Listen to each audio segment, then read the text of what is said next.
setting sun bathed the narrow country road in warm, golden hues as Benjamin Carter, CEO of a leading tech company, stared at the flat tire on his luxury car. Dressed in a sharp suit and polished shoes, he stood out against the rustic landscape, his frustration mounting. He checked his phone, but the dreaded words, "no service," flashed across the screen. "This is just perfect," he muttered, running a hand through his neatly styled hair. Stranded with no help in sight, Benjamin leaned against his car, trying to figure out his next move. The low rumble of an approaching engine interrupted his thoughts. A battered pickup truck pulled over, and out stepped Vivian Turner, her auburn hair tied back in a messy ponytail. She wore faded jeans and a grease-stained t-shirt, her confident stride belying her unassuming appearance. "Need a hand there?" she called, her tone casual yet self-assured. Benjamin hesitated, his city-bred skepticism surfacing. "Actually, yes, my jack's not working. Do you happen to have one?" Vivian grinned, grabbing a toolbox from her truck bed. "Lucky for you, I come prepared. Let's take a look." Her no-nonsense demeanor caught Benjamin off guard, marking the start of an encounter that would change both their lives. Vivian crouched beside Benjamin's car, inspecting the flat tire with practiced ease. Her movements were confident, precise, and efficient, a stark contrast to Benjamin's polished yet helpless stance. "You must have hit something sharp," she said, running her fingers along the tread. "This tire's toast." Benjamin folded his arms, watching her. "Are you sure you can handle this? It's not exactly a simple fix." Vivian raised an eyebrow, amusement flickering in her green eyes. "Let me guess, you think I don't know what I'm doing." "It's not that," Benjamin replied quickly, though his tone betrayed his doubt. Vivian smirked. "Relax, city boy. My name's Vivian, by the way. My dad's a mechanic, and I've been fixing cars since I could hold a wrench." Benjamin stayed silent as she worked, her hands moving deftly as she retrieved a jack from her truck and set it under his car. The gravel crunched beneath her boots as she adjusted the tools, her focus unwavering. "I'm impressed," Benjamin said after a while. "You really know your stuff." "Don't sound so surprised," Vivian replied, glancing at him with a grin. "Not everyone needs a roadside assistance app to survive." Benjamin chuckled despite himself, her wit cutting through his initial skepticism. As she tightened the lug nuts on the spare tire, he found himself studying her unpolished charm, the confidence in her voice, and the easy grace with which she moved. She was unlike anyone he'd met in his world of boardrooms and high society. "All done," Vivian announced, standing and wiping her hands on a rag from her pocket. "You're good to go." Benjamin reached for his wallet, pulling out a crisp bill. "Here, let me pay you for your time." Vivian waved it off, shaking her head. "Keep your money. I was just helping out a fellow traveler." "Really?" Benjamin asked, genuinely surprised. "Really," Vivian replied, tucking the rag into her pocket. "But if you're ever stuck again, maybe invest in a better jack." Benjamin laughed, pocketing his wallet. "Noted." As she climbed into her truck, he called out impulsively, "Wait, can I at least buy you dinner? It's the least I can do." Vivian paused, one hand on the steering wheel. "Thanks, but I've got a lot on my plate tonight. Take care, city boy." With that, she drove off, leaving Benjamin standing by his car, the image of her sharp wit and easy confidence lingering in his mind. The sound of Vivian's truck faded into the distance, but Benjamin couldn't shake the memory of her sharp wit and no-nonsense demeanor. As he climbed back into his car, the quiet road seemed even lonelier. Just as he reached the main road, a small diner came into view, and parked outside was a familiar battered pickup. On impulse, Benjamin pulled into the lot and stepped inside.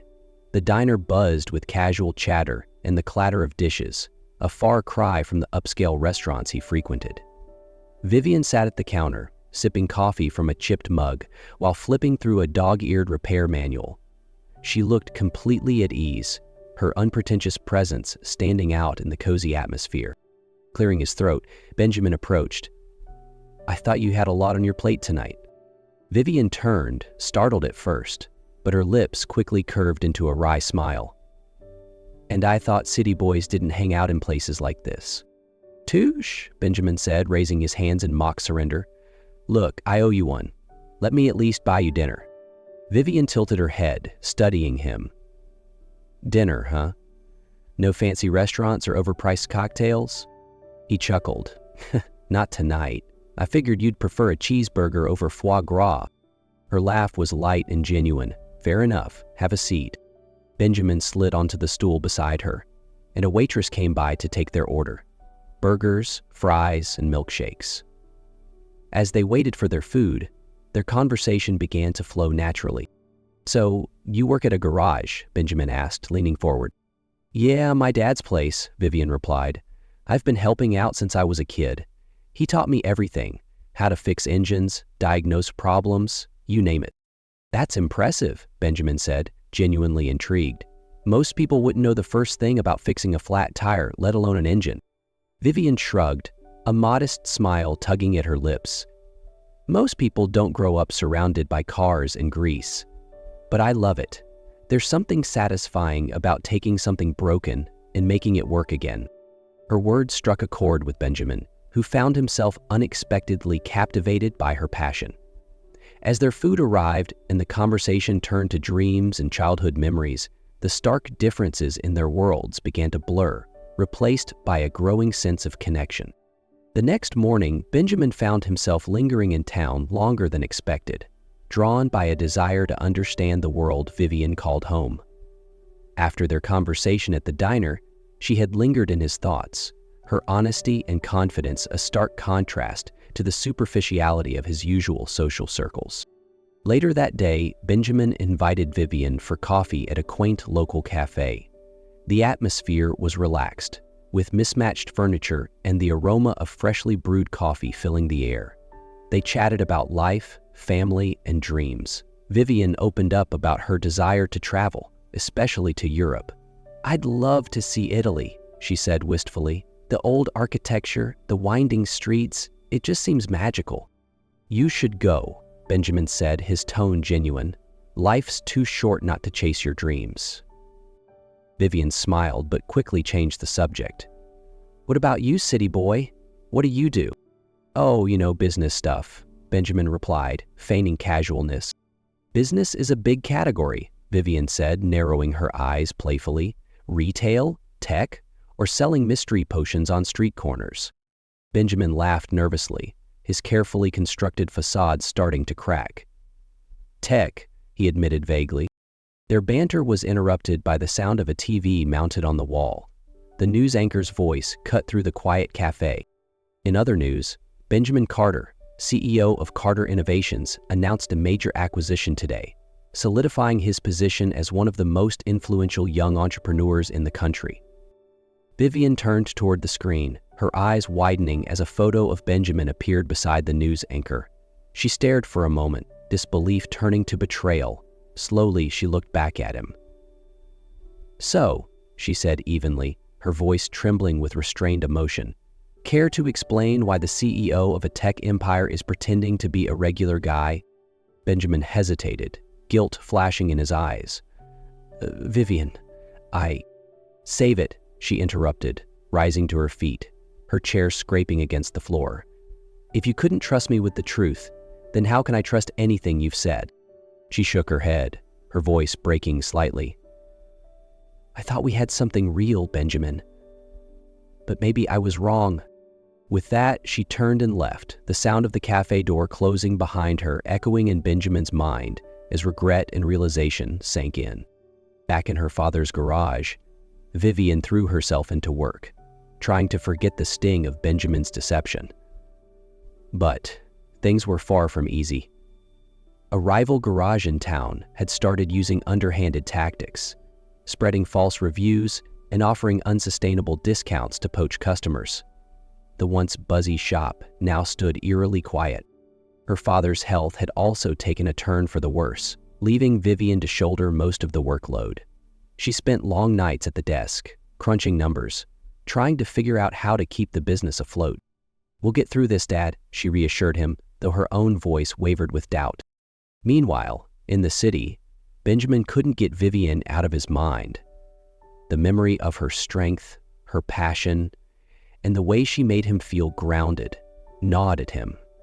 Through discreet inquiries, he learned about the troubles her garage was facing and about the unethical practices of their competitor. This isn't just about her, Benjamin told himself as he reviewed the evidence his investigators uncovered. It's about doing what's right. The findings were damning. Fraudulent contracts, tax evasion, and even threats to other local businesses. Determined to make a difference, Benjamin ensured the evidence reached the proper authorities. Within weeks, the competitor's garage was shut down, and word of their shady practices spread like wildfire through the small town. At the Turner garage, the phones began ringing again. Old customers returned, loyal to the honest service they'd always trusted. "I don't understand," Vivian said one evening as she sat at her desk, staring at the influx of work. "It's like the universe decided to cut us a break." But deep down, she couldn't shake the feeling that this wasn't just luck. Rumors swirled around town about an anonymous benefactor who had exposed the rival garage. Only one name came to Vivian's mind. The next morning, with resolve in her heart, she packed a bag and drove to the city. It was time to confront Benjamin. Benjamin was in the middle of a board meeting when his assistant interrupted him, her tone uncharacteristically urgent. "Mr. Carter, there's someone here to see you, Vivian Turner." His heart skipped a beat. "Excuse me, gentlemen," he said, rising quickly. "I'll need to step out." In the lobby, Vivian stood with her arms crossed, her expression a mixture of determination and uncertainty. Benjamin approached cautiously, his voice hesitant. "Vivian, we need to talk," she said, her tone firm but not hostile. Minutes later, they were in his office, the city skyline serving as a backdrop to a conversation Benjamin had longed for, yet dreaded. "Was it you?" Vivian asked without preamble. Benjamin didn't try to deny it. "Yes," he said simply. "I couldn't just stand by and watch you struggle. I wanted to help." Vivian's gaze softened slightly, but her voice remained steady. "Why didn't you tell me? Why go behind my back?" Benjamin sighed, running a hand through his hair. "Because I didn't want you to think I was trying to buy your forgiveness. I needed to make things right without expecting anything in return." Vivian studied him, her walls beginning to crumble. "I appreciate what you did," she said finally, "but trust isn't something you can rebuild with grand gestures. It's earned. One step at a time." Benjamin stepped closer, his voice earnest. "I know I made mistakes, Vivian. I was scared. Scared of losing the only real connection I've had in years. But everything I feel for you is real. I just didn't know how to show it without messing it up." For a moment, silence hung between them. Then Vivian sighed, a small smile tugging at her lips. "You've got a lot to learn about trust, city boy. But I'm willing to teach you, if you're willing to listen." Benjamin nodded, relief washing over him. "I'll listen. I'll do whatever it takes." They agreed to start fresh, working together to rebuild both the garage and their fragile bond. For the first time in weeks, hope began to bloom between them. Weeks passed, and the Turner garage buzzed with activity once again. With Benjamin's business expertise and Vivian's mechanical skills, the shop was transformed into a thriving hub for the community. Customers returned in droves, drawn not just by the quality of service, but by the authenticity and heart behind the operation. One sunny afternoon, as Vivian worked on a vintage truck, Benjamin approached, looking uncharacteristically nervous. She glanced at him, wiping her hands on a rag. "What's with the looks, city boy? You break something?" "Not yet," Benjamin said, a smile tugging at his lips. He pulled a small velvet box from his pocket, his voice steady despite the emotion in his eyes. "Vivian, since the day I met you, you've turned my world upside down in the best way possible. You've shown me what truly matters: integrity, hard work, and the strength to fight for what's right. I want to be by your side, as equals, through everything life throws at us."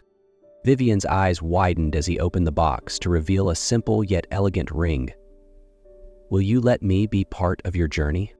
For a moment she was silent, her emotions caught between shock and joy.